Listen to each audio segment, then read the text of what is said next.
Okay, we're back. We got one of the original tubes, serial number 155. Get it in the left socket here. I'll go ahead and key it up. Now we got 10, 11 mils of grid. We got about 275 mils. Let's make sure.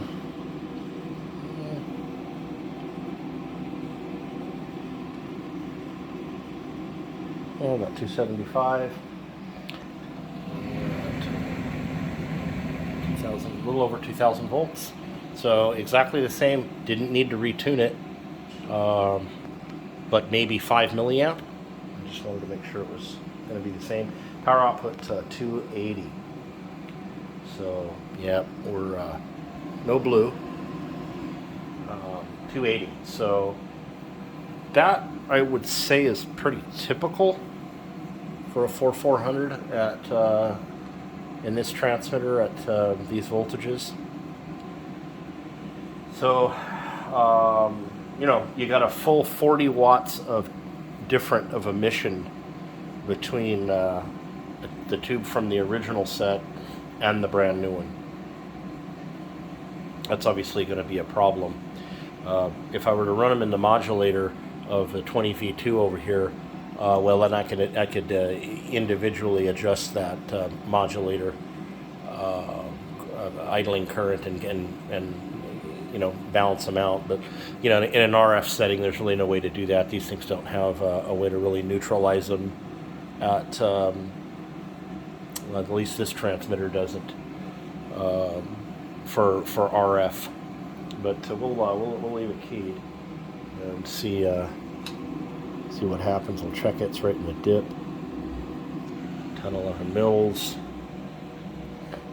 And so halfway between is 300, so we're fairly close. And just for fun, I'll load it up. IMAX says 275. That's more like 300. It didn't make any difference. 285. Additional load does not help. Grid stable. Here comes the color.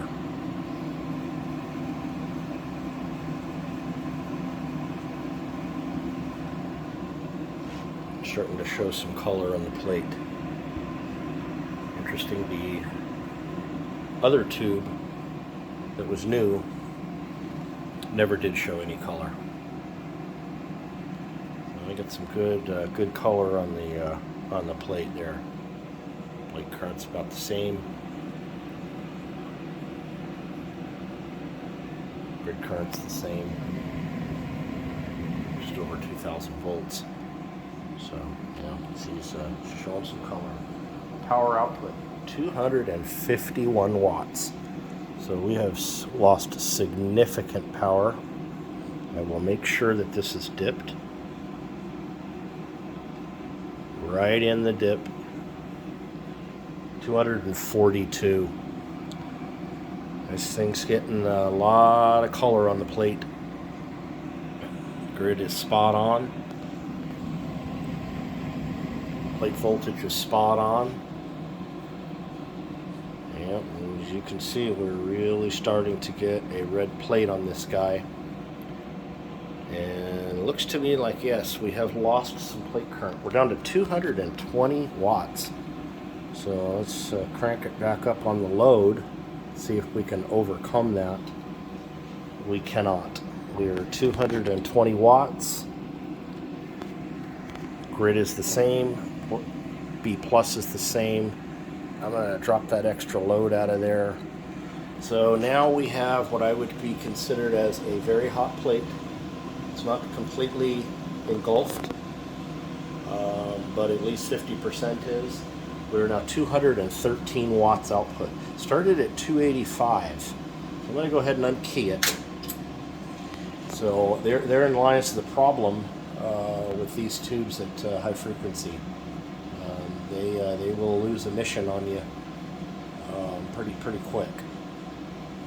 We'll let the tube cool down for 10 or 15 minutes and pull it out. So that's why that's what keeps happening. If you put them in the big broadcast transmitter, you'll have better luck at low frequency, but then you'll start to notice that power output is down, and individually test them, and it's really quick to find out which tube it is. Just out of curiosity, let's throw the switch again now that the color's gone. 209 watts output. I don't think it's going to come back. Our grid has changed a little bit. It's 10. So I would really highly recommend you buy or build a transmitter like this, single tube, 2,000 to 3,000 volts on a variac, simple fixed coil. I don't know, pick 20 meters, 15 meters, whatever you want to do, 10 meters. You're going to need 2 capacitors and a coil, a plate choke, pretty easy.